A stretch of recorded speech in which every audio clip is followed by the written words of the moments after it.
Okay, let's talk about some characteristics of Filipino Spanish, or the Spanish language spoken in the Philippines, right?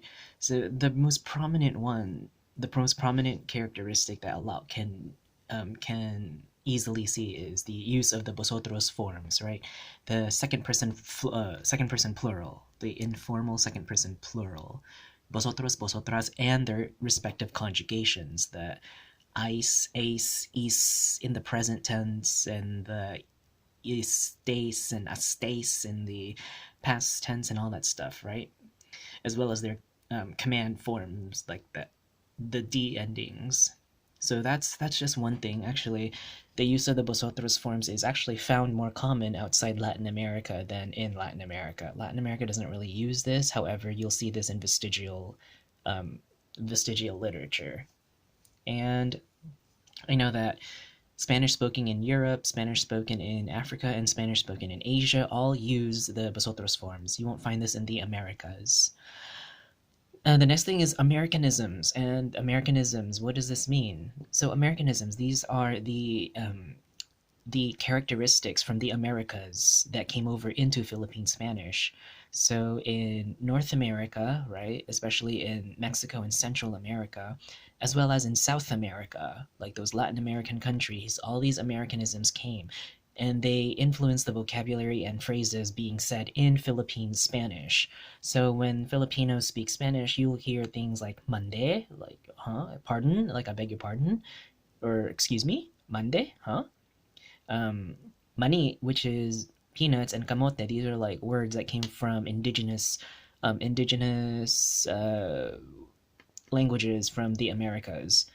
And actually, mani is used a lot more often in South America and in Central and maybe the Caribbean America.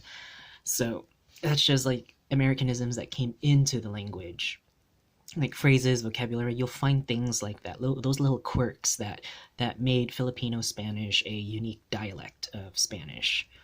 Um, Semantics. All right, so changes in meanings. There are changes in meanings in Philippine Spanish as there are changes in meanings in other dialects of Spanish, right?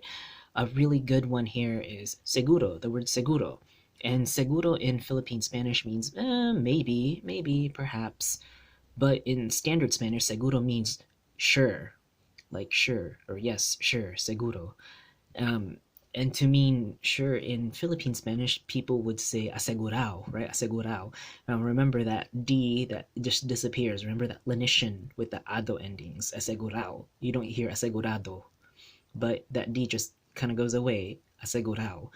Or sometimes people will just omit the A itself and just say segurao, segurao, instead of saying seguro, segurao, right? And this just in standard Spanish, this has a meaning. Asegurado means to be assured, versus seguro, which means sure. But in Philippine Spanish, asegurao means sure, and seguro means maybe. Likewise, the negating word of también and tampoco. People in the Philippines, or Philippine Spanish speakers, would say something like también no instead of tampoco, whereas tampoco means neither. So it's the negative form of también.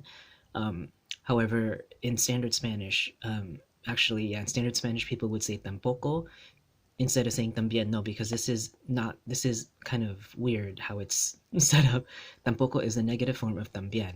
In Filipino Spanish, though, tampoco is used, but it's rare for Filipino Spanish speakers to say tampoco, which is actually the correct grammatical way. Instead of saying también no, también no is not. I mean, it'll be understood, but it's not grammatically correct. I would say tampoco is a more correct word, although Filipino Spanish speakers will say this. And just some final things would be like leísmo versus loísmo. All right, so leísmo is the it's the phenomena of using the word le instead of lo for the third person, not third person, but the third person singular masculine nouns. Instead of saying lo, le is being used. And this is for the direct and indirect objects. Loísmo is found more commonly in Latin America, and I have No clue why Latin Americans like to use lo a lot for even if it's like a indirect objects, lo is still going to be used versus le is supposed to be used a lot, is supposed to be used correctly. So leísmo is used instead of loísmo. And the next one is tú versus usted. And with tú versus usted, so both of these forms are used. There's tú and then there's usted, which is the more formal way of saying you instead of saying the informal tú. However, tú is used more often. Even if it's someone you don't know, tú is probably going to be the more casual way than usted. This is weird. Even if someone deserves more respect than they should, and when usted should be used, tú is actually going to be used in the place of usted. Now, Filipino Spanish speakers do use usted, but it's rare. They seldom use this. They rarely use usted. Although they do know how to conjugate usted, they do know how to use it. It's just seldomly used. Tú is more common, and why? Because the Philippine Spanish speakers live in a smaller community. There's a smaller group of them, and so they're very well known amongst each other. And because of that familiarity, tú is usually used among them a lot more, and that usage of tú just kind of spreads around. So yep. And finally, we have some grammatical misuses of articles, prepositions, and conjugations. The first one is article. So sometimes with the articles of el and la would be misused when they're going to be needed. So or deleted when they're going to be needed. So sometimes they're omitted in sentences, in phrases when it's actually necessary to have el and la. And the same thing with prepositions. There's an omission and a misuse of prepositions a lot. So prepositions can be like the por, para, de, those kind of things. So like with articles, sometimes those prepositions get misused or deleted or omitted. They're just when they're actually needed. So Filipino Spanish speakers would mistake the use of por or para and vice versa. Or sometimes the preposition de is omitted when it needs to be in the sentence. So the misuse of prepositions, and finally conjugations. This is really common among Filipino Spanish speakers. This one, the verb conjugation mismatch of the conjugation, is probably the most prominent mistake a lot of Filipino Spanish speakers make compared to the standard Spanish dialect.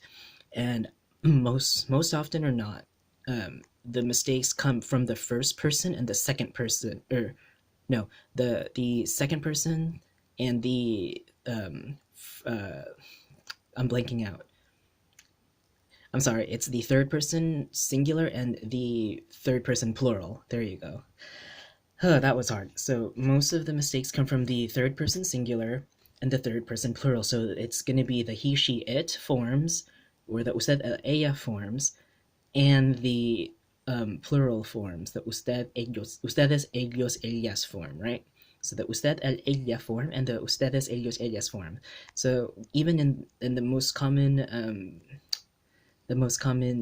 conjugation mistakes come from the present and the past tense of those forms. So whenever a form from the plural, third person plural is needed, a third person singular form is used. For example,